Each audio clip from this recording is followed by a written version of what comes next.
stand behind Senator Harding and Governor Coolidge for President and Vice President of the United States for two reasons.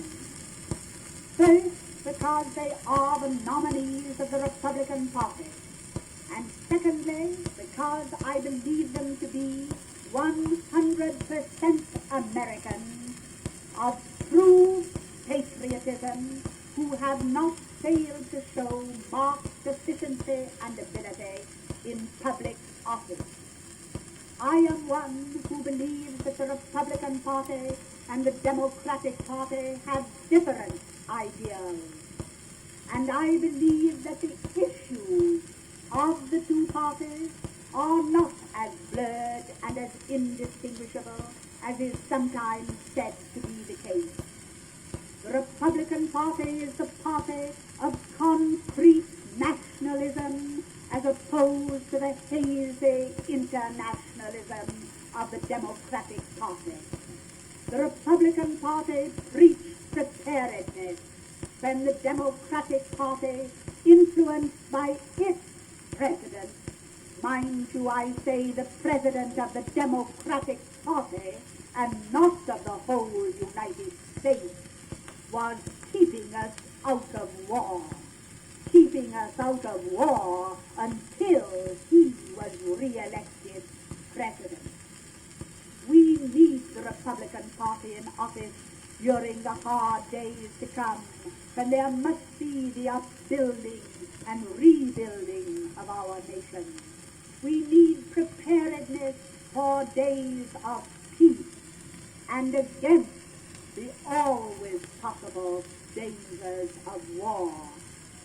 Shall we choose again the party which blindly turns from the right and in so doing dragged down the prestige of America and brought on our nation unbearable criticism and deplorable confusion? Fellow citizens, we are at the turning of the waves. Theodore Roosevelt said in October 1916, "I demand at this election that each citizen shall think of America first." Who now does not regret that the country did not respond to that demand? Let us, the Republican Party, again make this demand.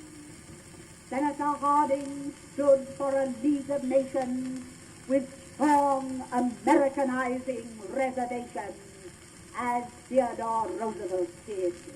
He also stood with the Senate in passing the resolution which would have enabled Theodore Roosevelt to lead a division into France when the morale of France and of America was at a low ebb.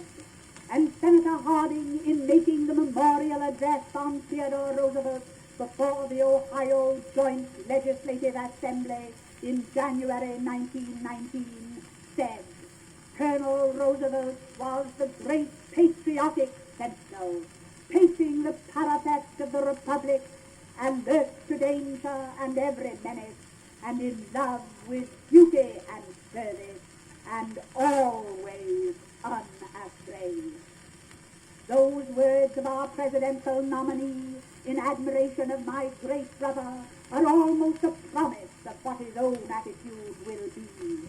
Let us stand behind him, looking forward and onward as Theodore Roosevelt would have done, and let us strive with might and main to put our beloved country in the safe keeping of Warren Harding and Harding and Coolidge.